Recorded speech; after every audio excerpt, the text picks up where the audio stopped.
বন্ধুরা, এক ওভারে 6 ছক্কা যুবরাজ ও পোলার্ডের রেকর্ড ভেঙে দিলেন এই বিধ্বংসী ব্যাটার। বন্ধুরা, আপনারা যদি দেখতে চান কোন সেই বিধ্বংসী ব্যাটার যুবরাজের রেকর্ড ভেঙে দিল, তাহলে ভিডিওটি লাস্ট অবধি দেখতে হবে, চ্যানেলকে সাবস্ক্রাইব করতে হবে, একটা লাইক দিতে হবে এবং নোটিফিকেশন বেল আইকন দাবাতে হবে।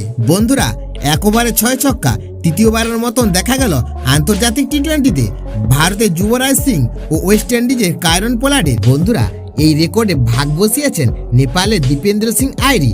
শনিবার 13 এপ্রিল এসিসি টি-20 প্রিমিয়ার কাপে কাতারের বিপক্ষে এই কীর্তি গড়েছেন দীপেন্দ্র।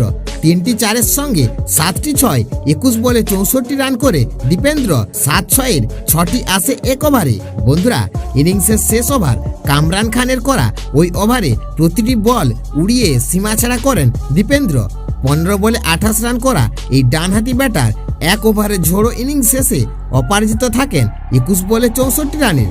তার ঝড়ে 210 রানের পাহাড় গড়ে নেপাল, জবাবে 178 রানে গুটিয়ে 32 রানে ম্যাচ হারে কাতার। এর আগে আন্তর্জাতিক টি-20তে এক ওভারে 6 ছক্কা মারার প্রথম কীর্তি ভারতের যুবরাজের। 2007-এর টি-20 বিশ্বকাপে ইংল্যান্ডের স্টুয়ার্ট ব্রডকে 6 ছক্কায় বিশ্ব রেকর্ড গড়েছিলেন যুবরাজ। বন্ধুরা, 2021 সালে শ্রীলঙ্কার আকিলা ধনঞ্জয়কে ওভারে 6 ছক্কা মেরে তার সঙ্গী হয়েছিলেন ক্যারিবিয়ান বিস্ফোরক ব্যাটার পোলার্ড।